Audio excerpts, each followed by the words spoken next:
Bien, son las 10 en puntos. Muy buenos días a todos, a todas, a todes. Me presento, mi nombre es Damián Cancelo, soy secretario de Extensión de la Facultad de Humanidades. Bueno, muy importante poder estar aquí en las novenas jornadas de práctica docente de enseñanza de la historia. Recuerdo en el 2018 habíamos asumido hace poco la gestión de la Secretaría de Extensión y un grupo de estudiantes se acercaron a la Secretaría para que le ayudemos a gestionar un equipo de audio, un equipo de sonido que iban a llevar al Salón Azul de la Biblioteca Central para trabajar estas jornadas, si mal no recuerdo en ese momento la 7ª edición. Y a partir de ese momento tomamos nota desde la Secretaría y el año próximo, en el 2019, nos pusimos a trabajar muy fuerte con el grupo que organiza y que encabeza estas actividades, esta jornada, principalmente en la figura del profesor Víctor Salto. Y en el 2019 coorganizamos con este grupo de trabajo las jornadas de práctica docente de la enseñanza de la historia, que ya a partir de ese momento tuvieron lugar en el edificio nuevo, en el multimedial de la Facultad de Humanidades, y que aumentaron significativamente el número de asistentes, y que trabajamos en la difusión, y que pusimos al servicio el programa y el espacio de radio de la facultad, las certificaciones, los avales institucionales, todo aquello que corresponde a que la facultad no solamente acompañe, sino que se arremangue justamente junto a este tipo de actividades que merecen ser trabajadas desde la facultad de carácter institucional. Por eso para nosotros es un orgullo poder seguir siendo parte en este 2020 de carácter virtual, poder seguir trabajando con Víctor a la cabeza, pero con todo el equipo de las jornadas, que vienen sosteniendo esta actividad de manera ininterrumpida, ya hace 9 años, sosteniéndola en el tiempo con todo el esfuerzo que eso conlleva. Y digo también qué importante la extensión universitaria para poder trabajar este tipo de actividades. Probablemente me escucharon decirlo en alguna otra oportunidad, en alguna otra actividad virtual, pero no somos la tercer pata, somos una columna fundamental más de la universidad pública, y vaya qué importante la extensión que nos permite de esta manera seguir relacionándonos, seguir vinculándonos, y por qué no seguir acercando la universidad pública a cada uno de sus hogares. La verdad que un placer enorme. No quiero hacer más uso de la palabra, ni aburrirlos, ni mucho menos. Así que sin más, le cedo la palabra al profesor Víctor Salto para que haga la apertura correspondiente a las 9ª jornadas de la práctica docente de enseñanza de la historia. Víctor. Damián, buen día a todos y a todas los oyentes, los quienes estén presentes en esta actividad. Te quiero agradecer en primer lugar el acompañamiento, es real, y bueno, comentarles brevemente que este evento que iniciamos hoy en 4 encuentros es parte de una actividad de extensión que venimos realizando desde el 2012. En este año pandémico, el contexto demanda poder sostener estas jornadas. Hicimos un trabajo previo para ello, y somos un equipo organizador desde la práctica docente de la cátedra desde la cual trabajamos en Facultad de Humanidades, en el profesorado de Historia, integrada por Erwin Parra, Virginia Mazón, Gerardo Añahual, que están detrás, digamos, de cámara también, y que evidentemente hacen también de manera constante y permanente a todo este trabajo que implica organizar este tipo de eventos, además de sostener cursados de cátedra, ¿no? Entonces, somos un equipo organizador que está comprometido desde hace un par de años ya, son las 9ª jornadas, y que queremos sostener en el tiempo, y venimos haciéndolo a partir de una idea bien concreta que tiene que ver con generar y sostener este espacio de diálogo que habilite a poder mirarnos en lo que hacemos en las prácticas profesionales de enseñanza y en lo posible que vemos de las experiencias de aprendizaje de estudiantes de niveles secundarios, ¿no? En diferentes contextos. Comentarles brevemente que estas jornadas que iniciamos se van a desarrollar en 4 encuentros durante el día de hoy, de 10 de la mañana a 12 del mediodía, hora argentina, y de 2 de la tarde a 4 en el segundo bloque del día jueves, hora argentina. Viernes van a continuar el tercer encuentro viernes de 10 a 12 del mediodía, y cerramos el viernes de 2 a 4 de la tarde con el último bloque de presentaciones. Hoy tenemos el agrado de contar con la participación de colegas reconocidos en el área, y colegas amigos, afortunadamente, que han aceptado participar de este evento, muy desinteresadamente, a quienes desde ya quiero agradecerles, y que vamos a presentar luego de comentarles por ahí que tenemos la intervención durante este primer bloque de hoy de especialistas del ámbito extranjero, que durante el día de hoy a la tarde tendremos la participación de colegas de formación de universidades nacionales de nuestro país, en particular de Salta y de Tucumán. Durante el día de mañana va a ser muy interesante escuchar de 10 a 12 experiencias que nos van a compartir profes de escuelas secundarias, y experiencias de articulación entre el nivel primario y secundario de la región, y también de otras latitudes, como el caso de San Miguel de Tucumán también. Y por la tarde cerraríamos con la presentación de lo que nosotros bien venimos planteando como el plato fuerte, que son las experiencias de nuestros y nuestras practicantes, ¿no? Quienes son el leitmotiv de estas jornadas desde que se iniciaron, y sobre todo el centro de lo que implica poder mostrar esta idea que en gran parte nos orienta en relación a ir construyendo comunidades de aprendizaje formativo. Que no se hacen solas, que entendemos que es un trabajo articulado, y que bueno, la idea es poder, llegado a un punto, compartir algo de esto. Agradecerles infinitamente a los profes, hoy profes, que fueron practicantes, estudiantes de profesorado en su momento, y siguen estando ahí, en este caso del otro lado de la pantalla, pero también cuando tuvimos la oportunidad de hacerlo presencial, de alguna manera también, bueno, acompañándonos en los encuentros. A estudiantes de profesorado en formación actual, de historia en particular, pero también de otras carreras, del nivel primario, del nivel secundario, y de otros niveles educativos de acá de la región. Agradecerle a la Secretaría de Extensión, a vos, Damián, en particular, como secretario, y todo el equipo que te acompaña. Oscar está detrás de esto también hoy día. Y finalmente, a los profes que van a compartirnos sus intervenciones. Y en particular hoy darle lugar a, bueno, a lo que muy amablemente nos permiten compartir sus bellísimas intervenciones el día de hoy, y sinceramente agradecerle de todo corazón a mi colega amiga Jessica Ramírez Achoy, de Costa Rica, con quien vamos a dar inicio a este evento, que aceptó y nos va a compartir algo de su mirada y de su experiencia en los contextos donde trabaja, de la Universidad Nacional de Costa Rica, y también a mi gran amigo Joan Yusaserra, de Cataluña, de Barcelona, que magistral intervención, no se la pierdan por favor, y desde ya invitarles a todos y a todas que están ahí al tanto en el chat, y en el vivo del Facebook de Secretaría de Extensión, que aprovechen, que disfruten de estas muy ricas intervenciones para tomar apuntes. Estamos a disposición luego de pasar sus presentaciones a preguntas, comentarios a los profes invitados, y poder ir entablando un diálogo desde estos 3 lugares, ¿no? Vamos a proyectar a continuación las presentaciones, y luego van a aparecer nuestros profesores invitados, que Jessy y Joan, que están presentes aquí con nosotros, y poder tener la posibilidad de escucharles para ampliar ideas, reforzar y enriquecer el diálogo de experiencia.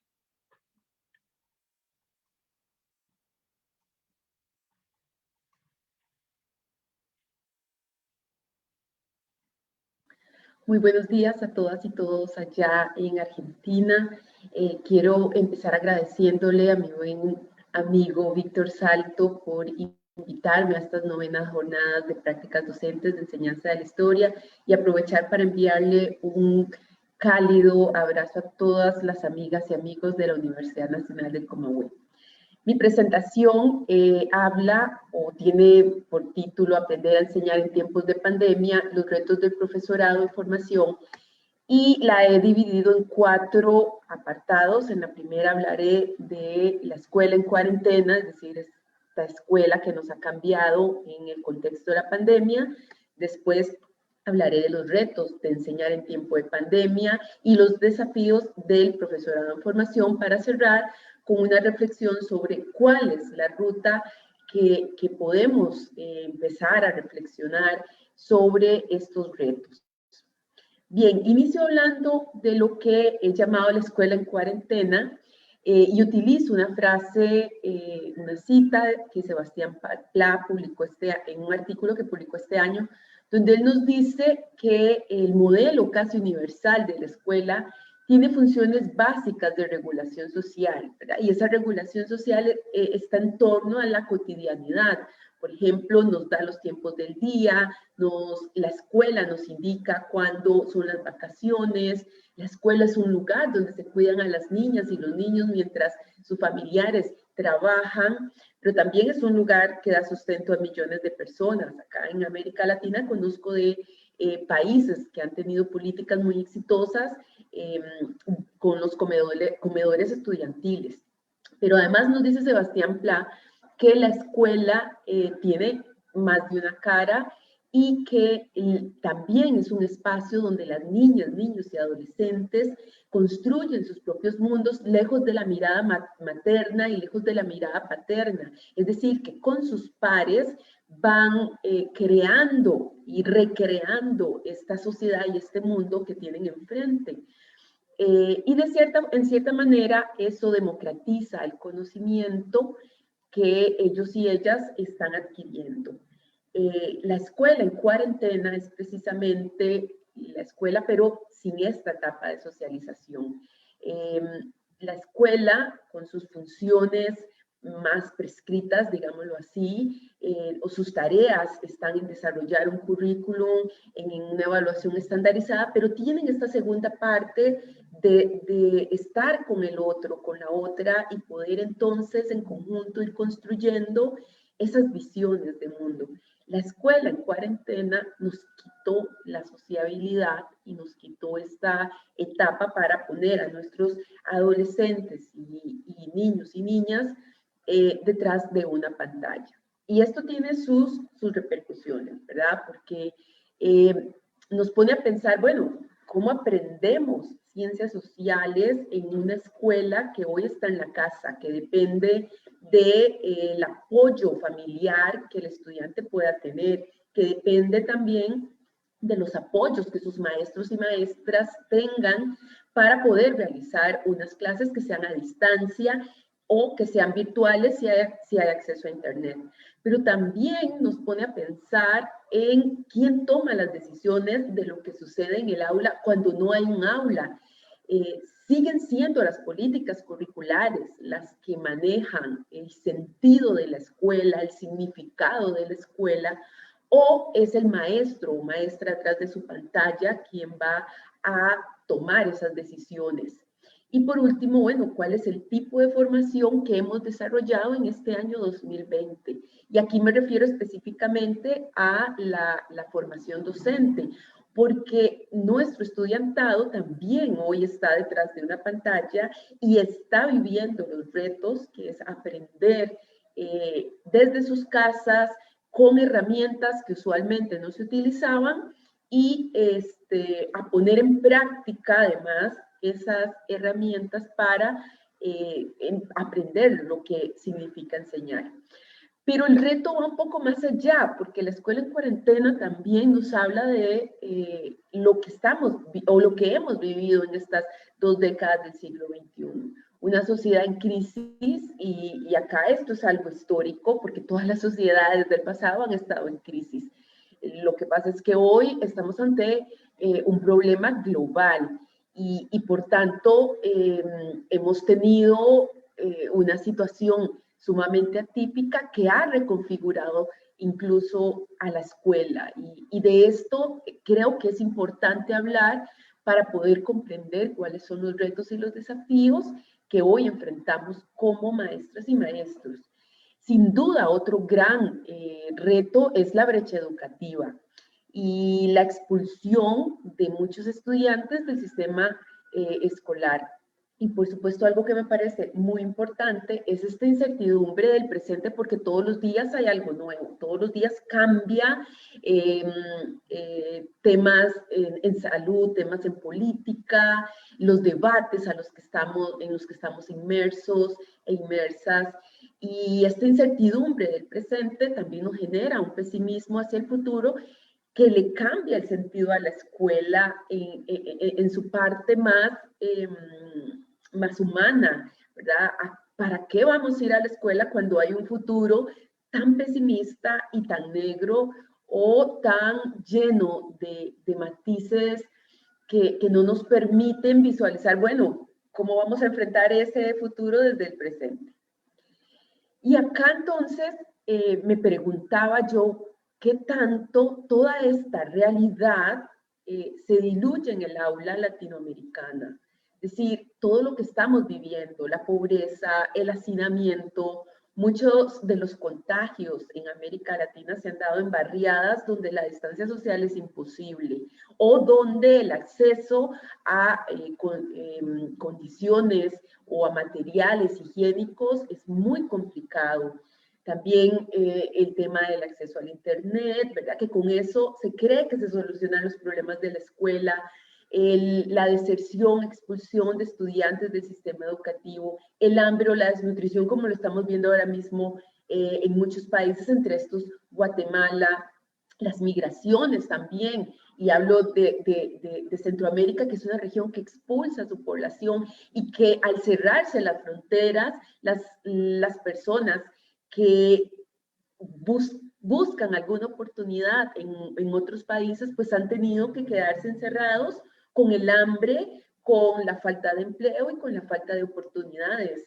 La protesta social que hemos visto desarrollarse hace pocas semanas en Guatemala, donde tomaron el Congreso, la población tomó el Congreso de forma violenta por una aprobación a un presupuesto, a unos pactos de corrupción que se han denominado de esa forma precisamente por el robo que la población siente hacia la sociedad, pero también hemos visto protestas en muchos lugares. En Honduras, por ejemplo, hemos visto la militarización de la población, el populismo en El Salvador, o allá en Sudamérica también hemos visto problemas o mucha convulsión política en Perú, lo hemos visto en Chile.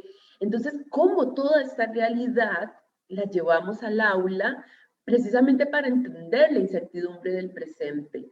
Y el acceso a los servicios de salud, ¿verdad? Que esto es parte de lo que estamos viviendo hoy en una Latinoamérica muy convulsa.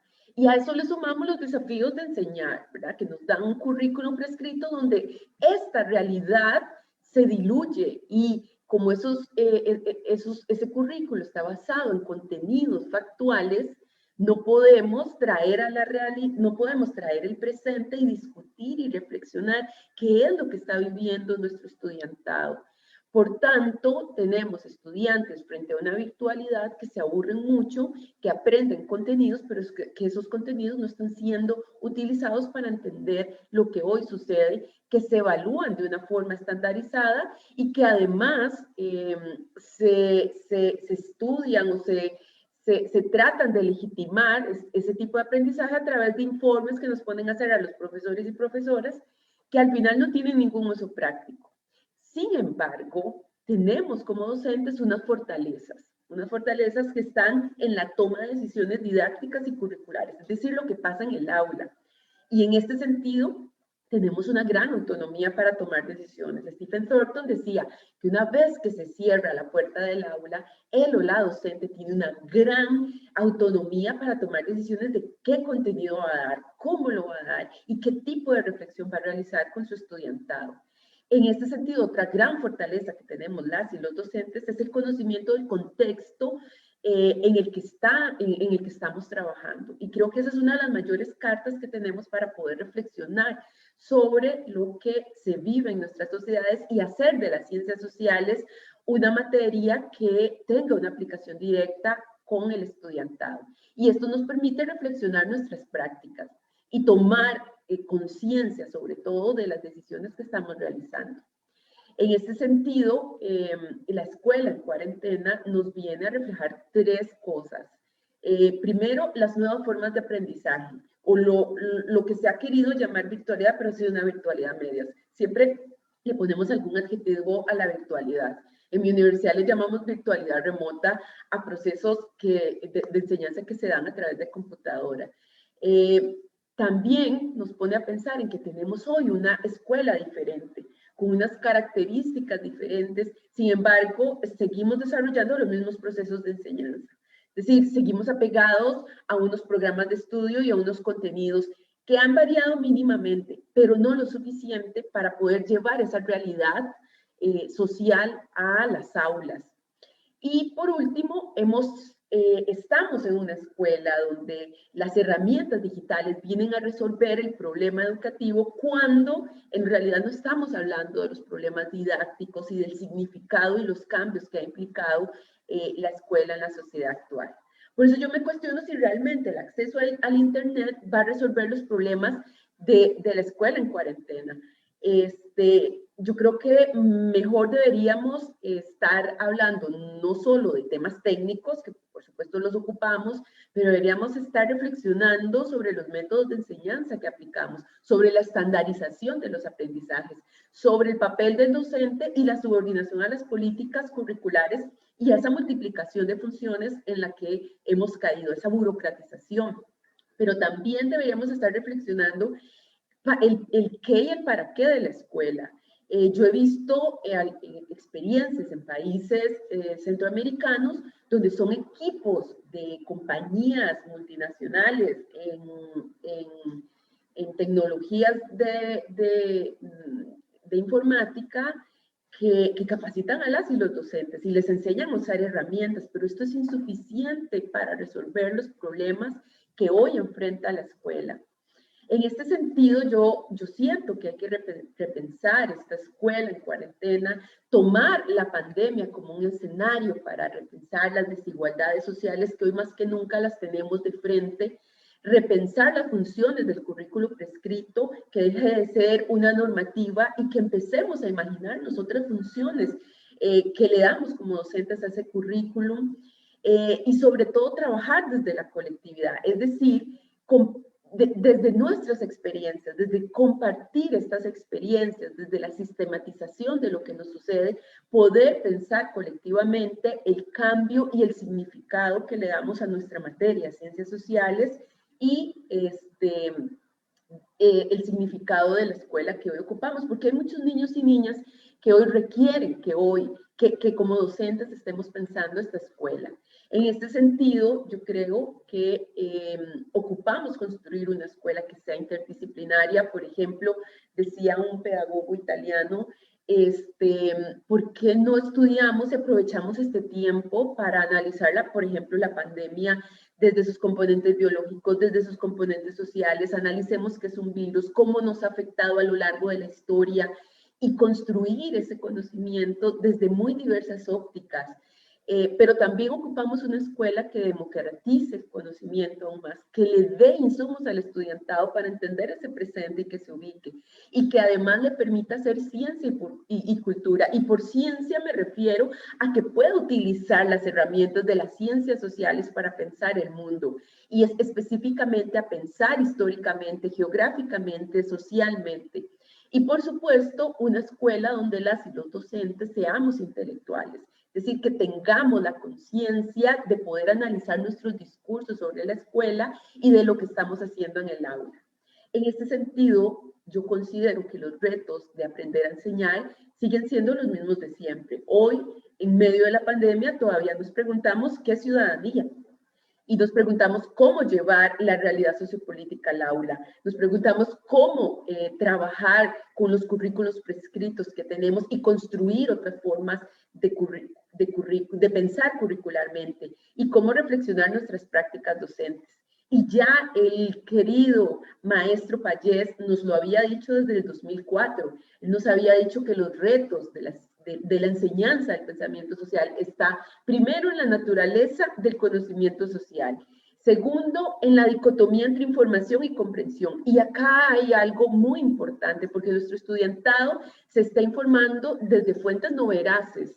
En las redes sociales se encuentra mucha información que no necesariamente les permite pensar el mundo desde distintos ángulos. Entonces, este es uno de los grandes retos que tenemos como docentes, sumado a la imposición de currículos, a la escasez de materiales curriculares, a las condiciones materiales de los centros educativos y digamos hoy también de las casas, donde el estudiantado debe desarrollar sus procesos de enseñanza y aprendizaje, y la poca predisposición del estudiantado a aprender.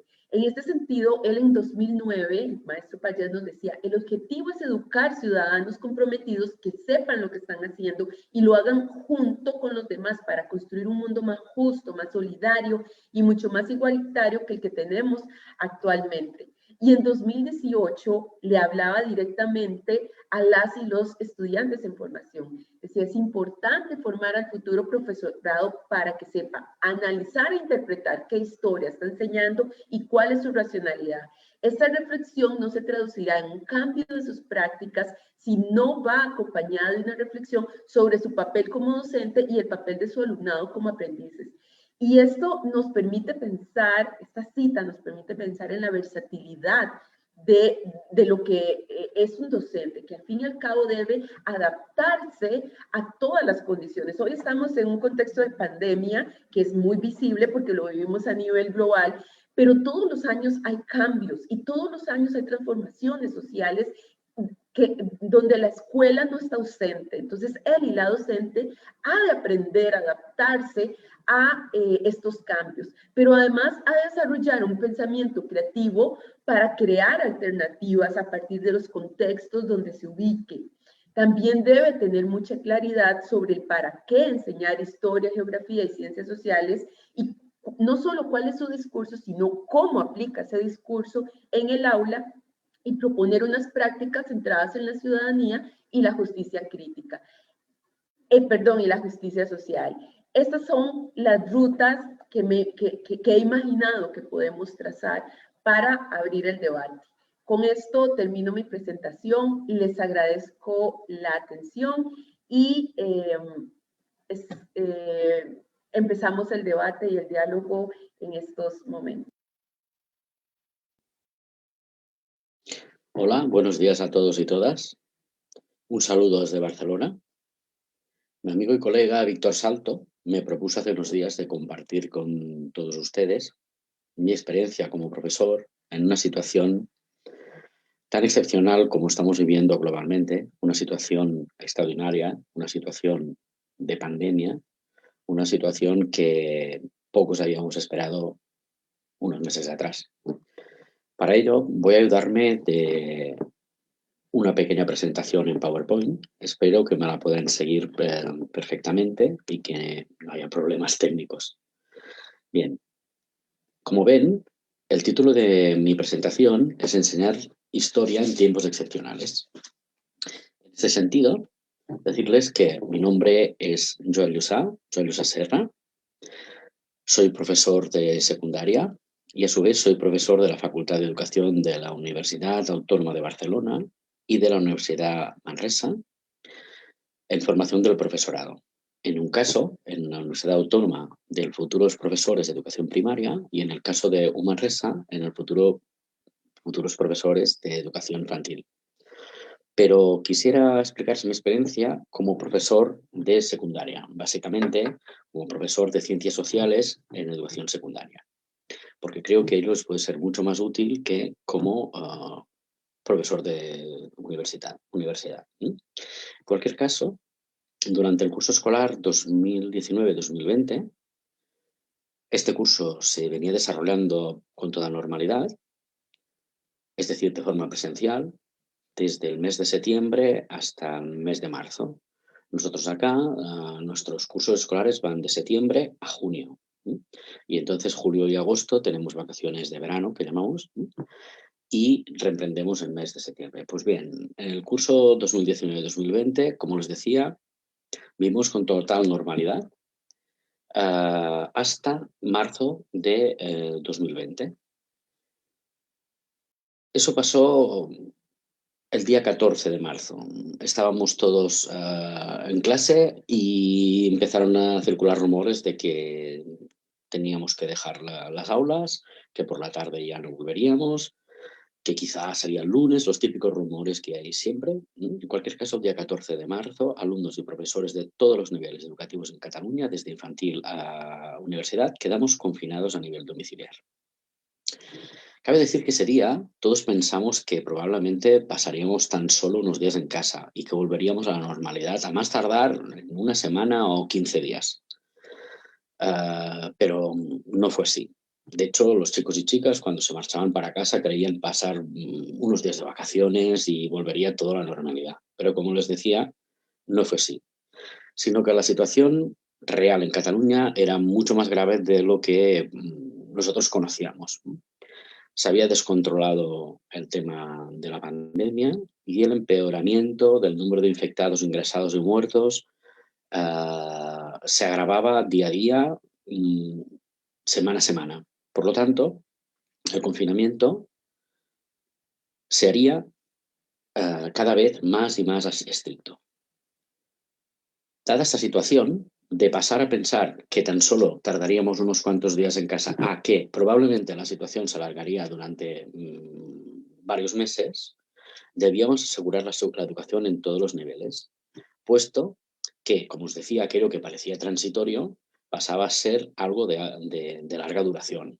Pues bien, nos planteamos cómo debíamos organizar la enseñanza en general, pero a su vez la enseñanza de las ciencias sociales en particular, durante el periodo que aquello durase. Bien, yo trabajo en un colegio llamado FEDAC Sant Vicenç, que es una fundación educativa de 24 centros de toda Cataluña. Es una pequeña escuela que está situada 50 kilómetros al norte de Barcelona. En un pueblecito pequeño de unos 9.000 habitantes. Se trata de una escuela cristiana, concertada, es decir, subvencionada, y dispone de una línea de educación infantil, una de educación primaria y 2 líneas de educación secundaria. Aproximadamente es un centro de unos 450 alumnos. Yo llevo desarrollando mi actividad docente en este centro escolar desde 1996. Son unos cuantos años, la verdad. Pues bien, cuando este centro pasó a ser FEDAC, en el año 2010, se inició un profundo proceso de renovación pedagógica y se centró fundamentalmente en aspectos como puede ser el trabajo a partir de problemas, es decir, en ABP. ABP significa aprendizaje basado en problemas. Por otro lado, la aplicación de las TIC conllevaba la digitalización de los contenidos escolares y el hecho de buscar el uno por uno a nuestros alumnos, es decir, que cada alumno dispusiese de su propio dispositivo de aprendizaje en el aula. Había otros proyectos como la Escuela Trilingüe, Escuela Verde o APS, que es, dijésemos, un servicio comunitario. Pero ahora no ha lugar de explicar todos estos proyectos. Los he querido citar más que nada porque en el caso de los dos primeros, en ABP y TIC, forman parte de lo que hemos estado desarrollando profundamente en este periodo de confinamiento. Pues bien, desde el mes de marzo, pues, en secundaria, establecimos para cada clase una hora obligatoria de conexión por Meet. Meet es lo mismo que lo que estamos desarrollando por Teams o por Zoom, pero es un instrumento, es una herramienta de Google. Pues bien, habitualmente por cada asignatura desarrollamos 3 horas semanales por grupo escolar.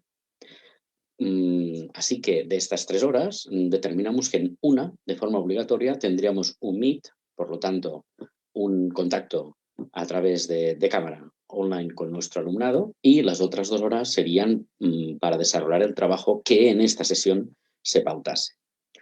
En esta primera sesión también se marcaban las fechas de entrega, la evaluación y las dudas que pudiesen haber, las formas de contacto, etcétera, etcétera.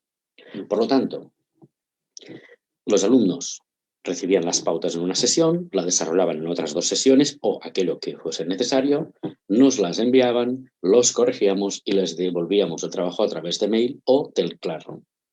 Más adelante explicaré un poquitín sobre Classroom. En cualquier caso, fue un primer mes, el de marzo a abril fue un mes muy complicado, muy difícil.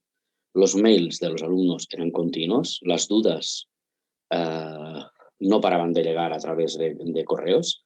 Las correcciones, la digitalización de los contenidos, la implementación de estos, buscar la mejor forma de llegar a los alumnos, evaluarlos, empezar a utilizar instrumentos que hasta ese momento, herramientas digitales que hasta ese momento desconocíamos o lo habíamos desarrollado muy poco. Todo ello sumado a la presión de los directores, del equipo directivo del centro escolar, que pretendían organizar lo máximo o lo mejor posible aquella situación y, por lo tanto, requerían permanentemente de meets de organización. Eso nos llevó a estar ante la computadora en 12, 13 horas al día. De hecho, como les decía, fue un primer mes de adaptación muy, muy complejo. Bien. ¿Cómo desarrollamos pues durante ese mes? Les decía que de estas 3 sesiones, en una de ellas lo hacíamos a través de Meet. Pero en cada una de las clases, en cada uno de los cursos, lo hicimos a través de lo que sería Google Classroom. Les he puesto una captura de pantalla para que ustedes puedan ver en concreto cómo funciona. Quizá lo conocen, pero por si no, yo se lo explico un poquitín. Como pueden ver, en el Gmail, en el que sea vuestra dirección Gmail, en vuestro correo, pueden encontrar estos puntitos que ven al lado de, estos puntitos que ven al lado de donde pone FEDAC. En estos puntitos abren y encuentran todas las herramientas Google. En nuestro centro se nos ha estado preparando fundamentalmente para dominar estas herramientas de forma progresiva. Bien, pues pueden ver que la 6ª icona pone Google Classroom y la 9ª nos pone Meet. Como les decía, una va conectada con la otra, por lo tanto, pues desarrollar el Meet desde el mismo Classroom o colgar el link en el Classroom del Meet, etc. De hecho, todos lo que serían los instrumentos, estas herramientas, Google, están conectadas entre sí. Bien. En cualquier caso, como pueden ver en esta pantalla, una vez entramos en todo el Classroom, aquí podemos ver los distintos Classrooms que yo tengo abiertos ahora mismo. Y tengo un Classroom para cada una de las clases, o tenía un Classroom para cada una de las clases. Pues la clase de sociales de tercero, es decir, de ciencias sociales de tercero, la clase de sociales de cuarto, la tutoría que les estaba explicando, el trabajo de investigación que desarrollamos con un grupo, etcétera, etcétera, etcétera. ¿Bien? Entonces, si nosotros vamos a cualquiera de estas clases virtuales, hacemos así, en cada una de ellas podemos colgar el material oportuno, las tareas concretas, como pueden ver arriba que nos pone tablero de actividades, y al lado pueden ver que nos pone trabajo de clase, ¿vale? Bien, pues aquí tenemos, por ejemplo, en la parte inferior de la pantalla, cómo se encuentra el tema 3 sobre la revolución industrial, que es un PowerPoint. Cuando ellos los abren, pueden trabajar de forma concreta ahí dentro con unas posibles tareas que yo les pueda proponer. Bien, por lo tanto, en esos meses lo que desarrollamos, les estaba diciendo, primera sesión semanal era de explicación del tema, pautar el trabajo a desarrollar, y ellos durante 2 días trabajaban y finalmente, cuando el profesor les marcaba a través del Classroom, tenían la evaluación. Una forma que utilizamos para evaluar era el formulario también de Google. Como pueden ver, otra de las iconas de Google es esta que marca formularios, ¿vale? Si ven a la derecha, hay un formulario que era la evaluación de la Segunda Guerra Mundial.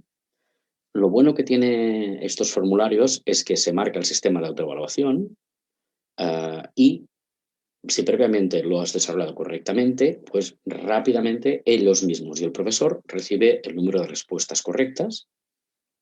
También hay la posibilidad de que si son más cualitativos tú tengas que hacer las correcciones, pero si son más cuantitativos tienes directamente la nota que se ha establecido del formulario. Por lo tanto, es una muy buena forma de evaluar a distancia, para no esperar la corrección posterior. Pero si es el caso, también se puede dar, como les decía, más cualitativos.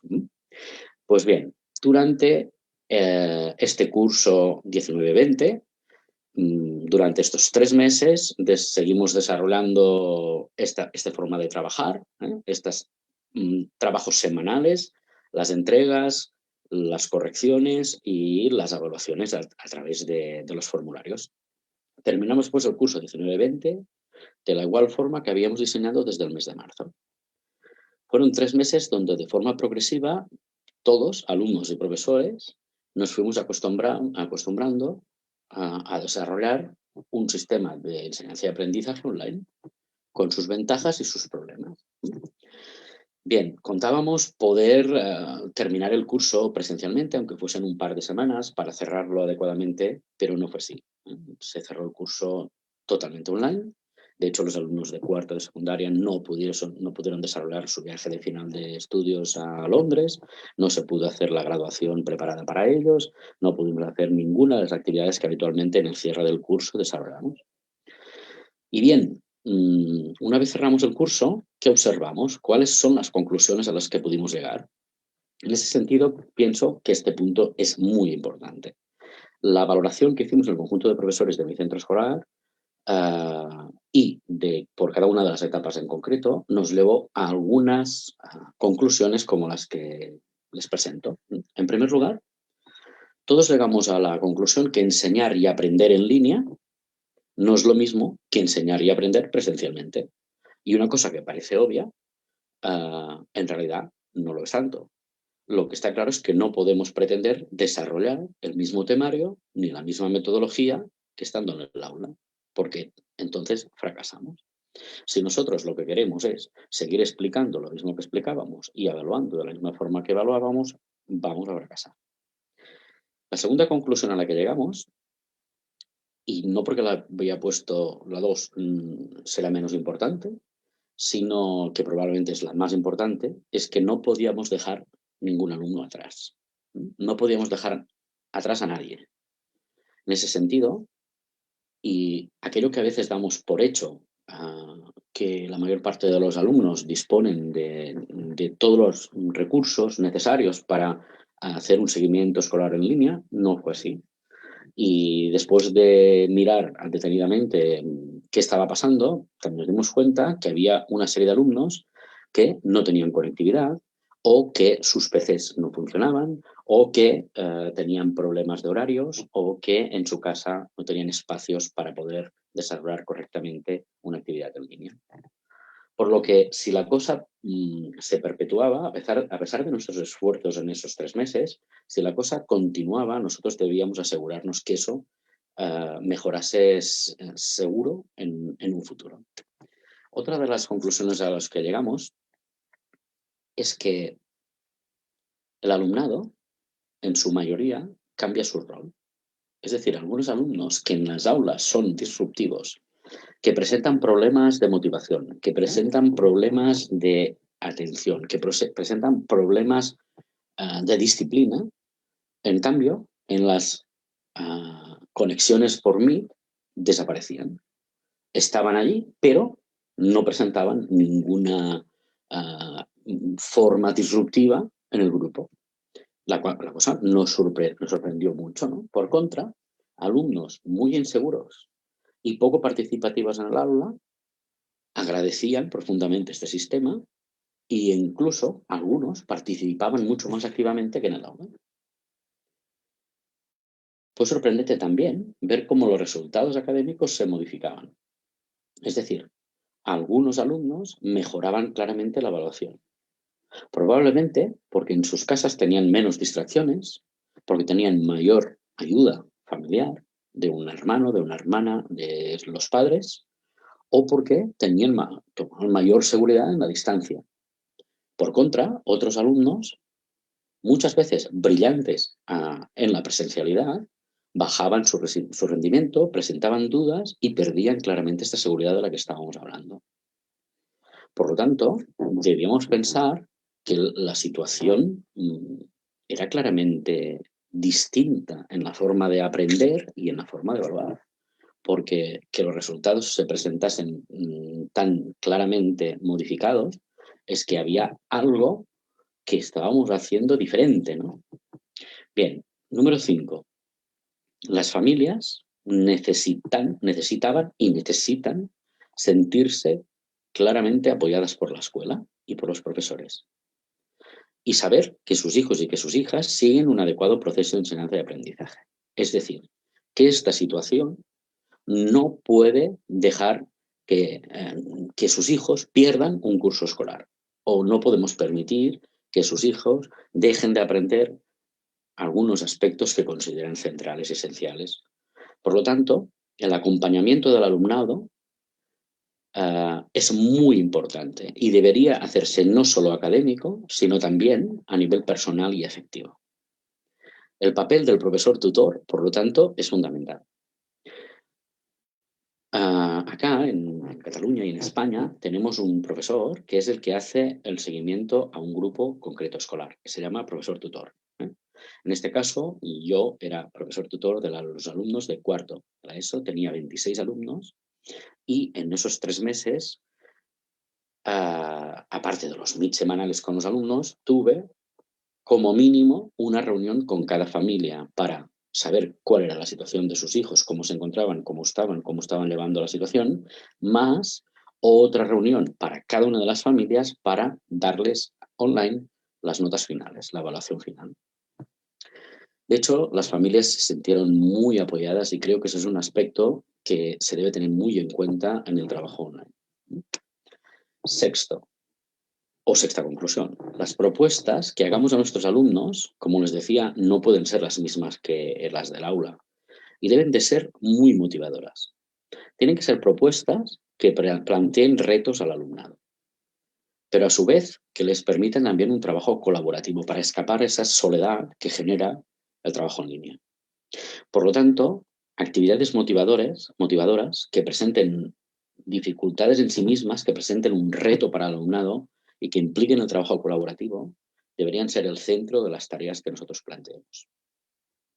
Por el otro lado, creo que la búsqueda de información, la selección de esta información y una óptima literalidad crítica, para mí se está convirtiendo en un objetivo central de la enseñanza de las ciencias sociales y de la historia. Y no solo a distancia, sino como uno de los grandes retos de este momento que estamos viviendo. Nunca como hasta ahora habíamos tenido tanta información a disposición, pero nunca como hasta ahora se sabía leer tan poco. En ese sentido, creo que uno de los grandes retos como profesores es enseñar a nuestro alumnado a buscar correctamente la información, a seleccionarla de forma correcta y aprender, como decía Cassany, no solo a leer la información, a leer entre líneas, sino leer detrás de las líneas para fomentar claramente el pensamiento crítico de nuestro alumnado.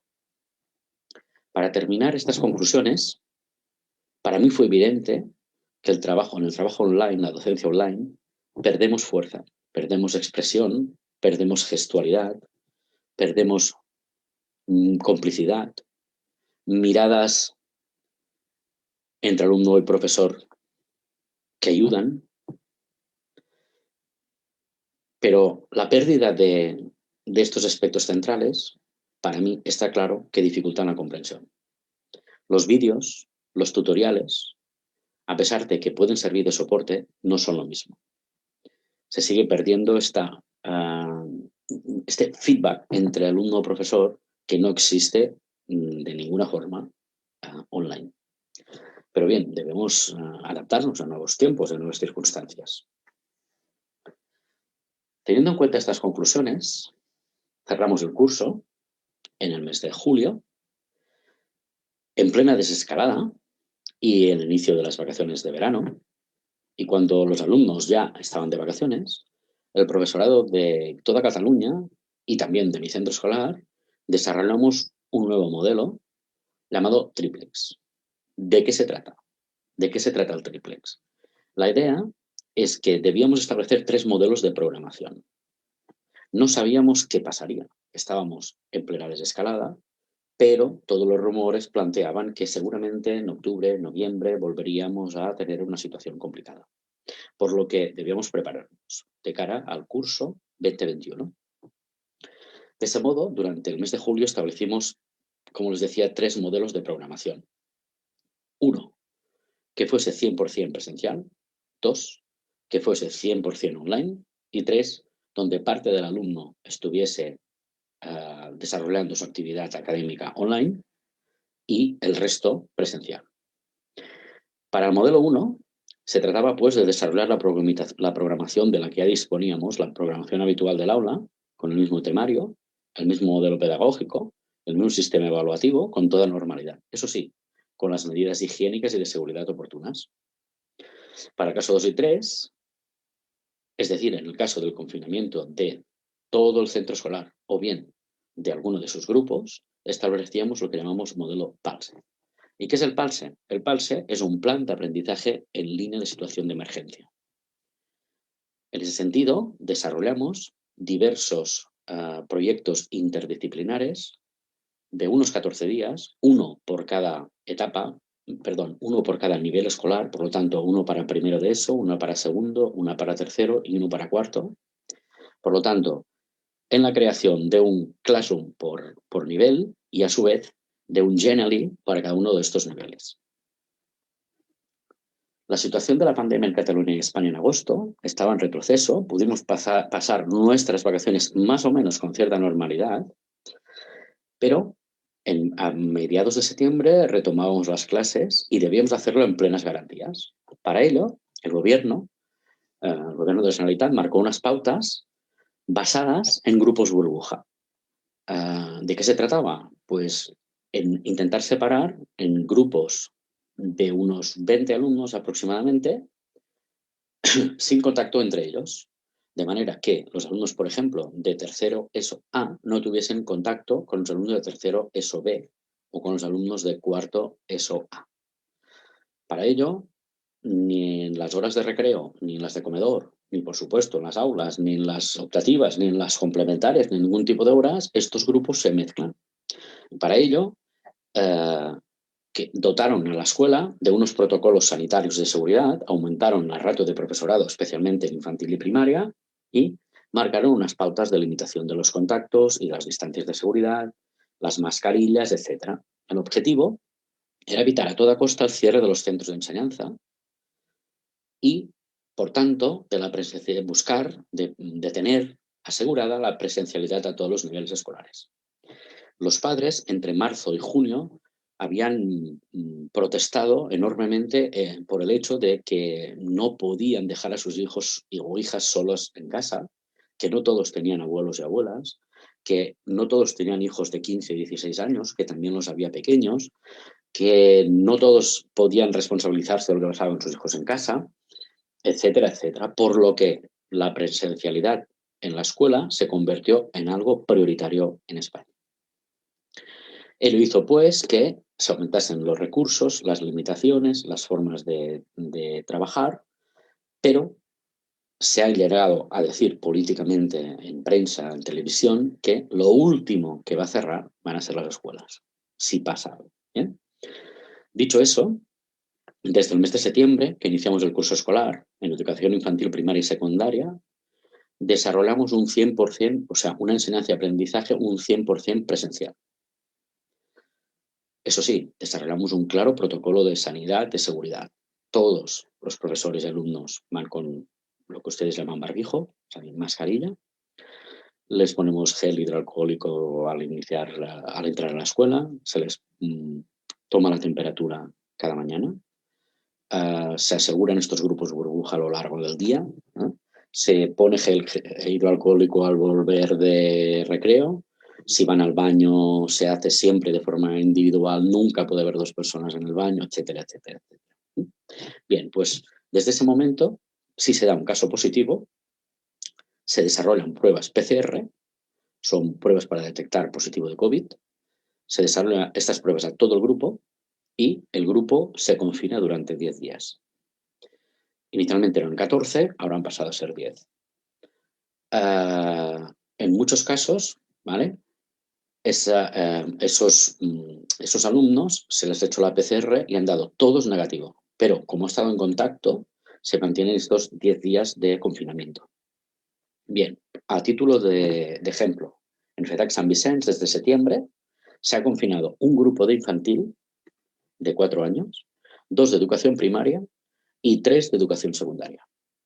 Parecen muchos, pero después de 3 meses, eso quiere decir que del conjunto de 17 grupos que hay en el centro, ¿vale? El resto ha podido desarrollar casi con normalidad su trabajo escolar. En todos los casos, pasados 10 días, se reincorporan de nuevo con plena presencialidad al centro escolar. También ha habido múltiples casos individuales de confinamiento por positivos familiares. En esos casos se ha puesto el trabajo a través de Classroom, como lo explicaré más adelante, con estos alumnos, para que no perdiesen el trabajo que regularmente hacían en el aula. Es decir, su trato ha sido como si estuviesen enfermos durante unos días en casa. Bien, pero en todos en estos casos, en estos casos de cierre de un grupo, se ha aplicado el PALSE. ¿Y qué es el PALSE? Pues bien, como pueden ver, este es el Classroom de un PALSE, en concreto del PALSE para tercero de ESO, es decir, chicos de 14, 15 años. ¿Bien? ¿Qué tenemos pues aquí? El título es Cap on Anem, es decir, hacia dónde vamos. Y como ven, en la tercera línea pone enlace de Meet, es decir, que desde aquí, clicando en el link, se abre ya la conexión para que los alumnos, desde su propio Classroom, también puedan ver al profesor o la profesora. Pues bien, se aplicó este PALSE, que es como un trabajo de 15 días interdisciplinar, donde todas las áreas han puesto una parte de su trabajo para seguir trabajando, pero al margen del temario que se está dando en el aula. En este sentido, como pueden ver, en este PALSE de Cap on Anem se trataba de salvar el planeta. Decir a los alumnos que, dada la situación del planeta, debíamos salvarlo y para ello teníamos que desarrollar una serie de misiones. Por ejemplo, aquí pueden ver las 7 misiones que se les proponían a los alumnos. Si ellos lo conseguían, pues conseguían un código y con este código salvaban el mundo. En este caso, es de las distintas áreas de la escuela. Cada una propone su trabajo vinculado a en este mismo sentido interrelacionado entre sí. En el caso de ciencias sociales es este que se llama emprentas, es decir, huellas. ¿Bien? Y si vemos en el interior, se trata de que les preguntaba a mis alumnos, les ponía a mis alumnos que se había encontrado un pergamino de la Edad Media en el que debían resolver una serie de preguntas, como pueden ver aquí a la derecha, de este pergamino, y una vez buscada esta información, como les contaba antes, ellos desarrollaban un trabajo, contestaban todas estas preguntas y la colgaban en el Classroom, recibían la respuesta y si era adecuado el trabajo desarrollado se les daba el código. Y así podían seguir con la segunda parte del pergamino, la tercera parte del pergamino, hasta que conseguían abrir el cofre y salvar a la humanidad. Como les decía, creemos que era un trabajo motivador, era grupal, no individual, sino colaborativo, como también les decía, y que les marcaba un reto que era la búsqueda, selección de información y su adecuada aplicación a la resolución de un conflicto, de una pregunta o de un problema. Bien, eso es lo que estamos desarrollando, por ejemplo, ahora mismo con un grupo de secundaria que está confinado, el grupo de tercero ESO B. En estos momentos están desarrollando la segunda parte del pergamino. Bien, en definitiva, todo ello me ha llevado a unas ideas, ¿no? Que es la siguiente. Algunos cambios desarrollados durante este periodo de pandemia creo que han venido para quedarse. Y en ese sentido, se producirá, a mi entender, un impulso definitivo a la digitalización de contenidos y de la enseñanza virtual. Un proceso que aquí ya habíamos empezado hace tiempo, ahora se ha acelerado profundamente. Por el otro lado, creo que se implementará un modelo más particularizado en el proceso de enseñanza y aprendizaje en general y de las ciencias sociales en particular. En ese sentido, las consultas por Meet o por videoconferencia, los tutoriales, los vídeos colgados, creo que van a formar parte de la enseñanza diaria, a pesar de que dejemos la pandemia atrás. En tercer lugar, los contactos con las familias y los alumnos se multiplicarán en formato digital, especialmente en las tutorías. Como les decía, como tutor, cada año realizaba presencialmente al menos de 20 a 30 reuniones presenciales. Cabe decir que en 3 meses de confinamiento del curso pasado, pues realicé entre evaluación y tutoría, pues más de 50. Por lo tanto, facilita, mejora el tiempo, no es lo mismo, pero sí que es una forma mucho más rápida de contacto directo con las familias y ello claramente ha venido para quedarse. Los vídeos tutoriales y otros recursos explicativos online nunca sustituirán al profesor, nunca sustituirán a la enseñanza que nosotros conocemos, pero cada vez tomarán mayor relevancia. Y por último, con ello estoy muy convencido, también cambiará el modelo evaluativo. La evaluación punitiva, la evaluación numérica, la evaluación por la evaluación desaparecerá.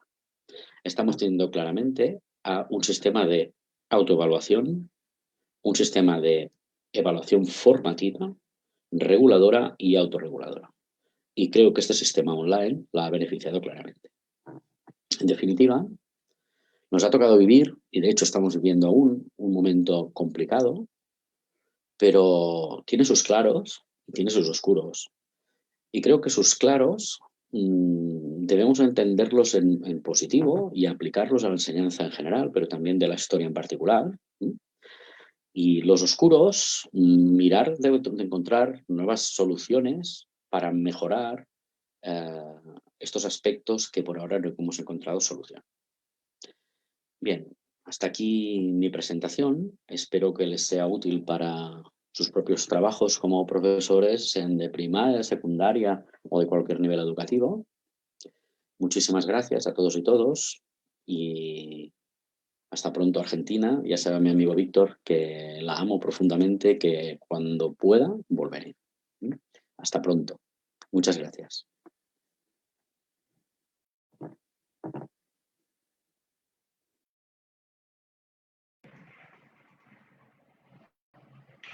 Bueno, ahí pasaban las intervenciones, presentaciones de Jessica Ramírez Achoy, de la Universidad Nacional de Costa Rica, y de Joan Yusay Serra, de Cataluña, Barcelona, España.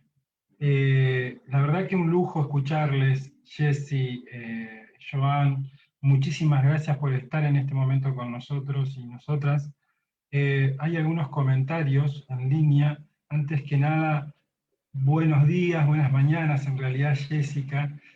Buenas tardes o inicio de las tardes, Joan. Sabemos que estás 4 horas antes, Jessy, o 3 horas antes, si no me recuerdo mal, 3 horas antes, y Joan 4 horas posteriores a las 9. La verdad que un lujo escucharles.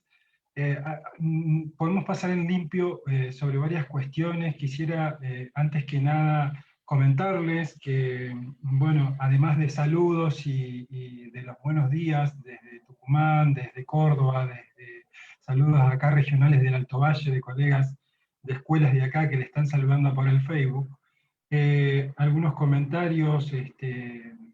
Ailén Jara, Jessy, te dice, bueno, que le pasaban las mismas situaciones, ¿no? En torno a esta idea de que los desafíos parece que fueran los mismos, ¿no? En estos escenarios. Anita comparte tus reflexiones y conclusiones, Joan, sobre todo en función a lo que planteabas y compartías en torno a la importancia del rol del docente tutor y el vínculo con las familias. Ana Kunmani, desde Tucumán. Y bueno, hay otras, que es un espectáculo escucharles sus propuestas. Ahí también Ailén Alonso Jara nos está compartiendo. Y bueno, y hay muchas cosas que sacamos en limpio.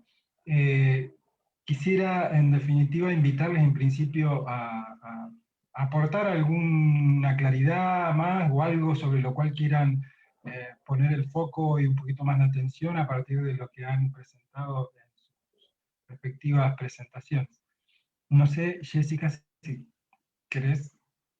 Y te saludo nuevamente. Muchísimas gracias por estar con nosotros. No, pues un saludo a todos y todas acá, desde acá de Costa Rica, y muchas gracias por los comentarios. Me parece una actividad extraordinaria poder compartir estos temas entre profes, entre estudiantes. Pues yo lo único que quisiera agregar es precisamente los retos que nos quedan, ¿no? A ver, me ha gustado mucho la intervención del profesor Joan Llosa porque nos ha hablado desde sus vivencias y desde sus experiencias. Y ese es un punto de partida que tenemos que tomar, y es el aula, ¿no? Entonces, todo lo que está sucediendo hoy, desde la pandemia en cada uno de los países donde estamos, pues compartimos algunas cosas y otras no. Y esas que no compartimos vienen precisamente de los contextos sociopolíticos en los que nos encontramos. Y es a partir de esos contextos donde debemos de posicionarnos y de buscar cómo enfrentar los retos.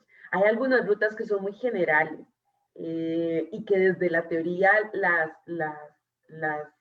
tratamos de pensar, pero al fin y al cabo las decisiones van a venir de lo que nos suceda en el aula. Y bueno, y quienes han estado en sus prácticas docentes también lo han vivido. Es el aula el que va a determinar hacia dónde vamos y qué rumbo vamos a tomar. Entonces, yo sí quisiera como puntualizar en este tema de la toma de decisiones docentes a partir de los contextos socioculturales donde nos ubicamos. Y especialmente en una región como Latinoamérica, donde hay grandes brechas. Y depende de dónde trabajes, vas a poder desarrollar un trabajo con ciertos recursos o sin recursos. Ayer, por ejemplo, veía una noticia de Colombia donde las brechas económicas son abismales. O sea, hay 5 regiones donde se concentra la riqueza y donde el estudiantado y las personas tienen acceso a todos los servicios públicos. Y el resto, las regiones de la periferia, no tienen nada, ni siquiera comida, ¿verdad? Entonces, cuando nos toca trabajar en contextos tan complicados es donde tenemos que adaptarnos como docentes y tenemos que aprender a leer esas realidades de nuestro estudiantado, porque si no vamos a estar dando una clase que nadie va a escuchar y donde no vamos a desarrollar ningún tipo de aprendizaje ni ningún tipo de cambio. Ese sería como mi comentario para abrir el espacio también a Joan y a los compañeros y compañeras que quieran participar. Hola, buenas tardes. ¿Se me oye bien? ¿Sí? Perfecto. Bueno, bien, después de lo que ha comentado Jessy, me queda poco por decir porque me ha alargado un poco en la presentación, pero bueno, en cualquier caso sí que quería remarcar 3 aspectos que creo que coincidimos plenamente en las 2 presentaciones. En uno, que es que a pesar que nos encontramos en una situación de pandemia y está claro que los contextos son distintos, que unos u otros no podemos dejar atrás a nadie. Y que tenemos que pensar que, a pesar de estas dificultades que hablaba Jessica, nosotros, por ejemplo, todo este PALSE que hablábamos al final, que es todo muy digitalizado, lo imprimimos y en casos muy particulares lo damos a las familias, incluso los hemos llevado a sus casas, ¿vale? Para que lo puedan desarrollar manualmente, ¿no? Para evitar que hubiese alumnos que aún aumentase esta brecha, como estaba hablando Jessica, ¿no? Es cierto que el contexto en el que me encuentro yo obviamente no es el mismo, pero también en su presentación Jessica nos ha puesto que no era igual, que no era lo mismo enseñar presencialmente que presentar a distancia, que se perdía, por ejemplo, aspectos como la socialización, ¿no? Y creo que ello, es cierto, tenemos unas mermas importantes en el momento de la enseñanza virtual, pero a su vez también tenemos unas oportunidades, como os estaba comentando, y por eso he querido ser también optimista en mis conclusiones, ¿no? Porque es cierto que hay cosas que se pierden, pero hay muchas otras que se ganan. Y el tercer punto que me ha gustado mucho es que justo Jessica coincide conmigo, ¿no?, de la importancia de la información, ¿no? de ser capaces de analizar, bueno, obtener, analizar, seleccionar correctamente la información, ¿sí? Porque, les decía, hace poco se habla de que estamos en la sociedad del conocimiento. Yo les digo, yo creo que no, yo creo que estamos en la sociedad de la información, ¿no? Información no es conocimiento. El paso de información a conocimiento es el papel que debemos desarrollar los profesores, creo yo, de ciencias sociales. Y creo que eso es mucho más importante que nada más, hoy mismo, que casi nada más de lo que estamos haciendo para, como os he dicho anteriormente en mi presentación, potenciar el pensamiento crítico de nuestro alumnado. Bien, he querido remarcar pues, estos tres aspectos en que los tres, tanto Jessica como yo, hemos coincidido en nuestras presentaciones. Y por mi parte podría estar hablando durante horas, ya sabes, Víctor, que me gusta hablar, y podría estar hablando mucho, pero creo que sería mejor dar paso a cualquier pregunta, a cualquier duda que tengáis y que os pueda resolver. Vale, igual va en línea, Joan, porque pusiste como justo el acento en cuestiones que también uno hace el ejercicio y pone en diálogo ambas presentaciones, y la verdad que hay varias cuestiones en común también. Quizás nos ayuden a pensar algunas de esas cuestiones en común. Una de ellas la tenía anotada y hasta casi literalmente, ¿no? Hablando de literacidad. Esta cuestión de que en textual Jessy pone como reto para pensar, ¿no? Pensar en la dicotomía de la información y la comprensión, que equivale a lo que estabas recuperando en torno a lo que planteabas sobre, bueno, un punto central en el trabajo a distancia es trabajar sobre la literacidad crítica. Entonces, es como que de diferentes contextos y diferentes lugares hay un diálogo clarísimo. A esto le quisiera agregar algunos otros puntos y quisiera por ahí que si nos pueden compartir algo de su parecer en torno a otra cuestión que me pareció relevante de ambas presentaciones, en torno a esta idea de la importancia que Jessica ves en torno al trabajo en colectivo, tal cual la definís en estos escenarios, y Joan, que más o menos en los mismos términos, a través de la experiencia que están destacando también en los comentarios, por haberla compartido, haciendo obviamente gala de las diferencias de contexto, que planteas en términos de trabajo colaborativo y que presenta retos al estudiantado. Digamos, estamos pensando en el mismo lugar, pero lo mismo. Por ahí si nos pueden compartir algunas apreciaciones más también en torno a la importancia y el alcance que quizás le están adjudicando a ustedes, ¿no? Según lo que están viendo desde sus contextos. ¿Quieres responder, Jessica, primero? Bueno, cuando pensaba yo en el trabajo colaborativo es precisamente por las experiencias docentes que hemos escuchado, ¿no? En medio de la pandemia ha sido muy complicado subirse al tren de trabajo que ha implicado, sobre todo para profesores del sector público, adaptar las clases. Acá en Costa Rica es muy clara la brecha entre la educación privada y la educación pública.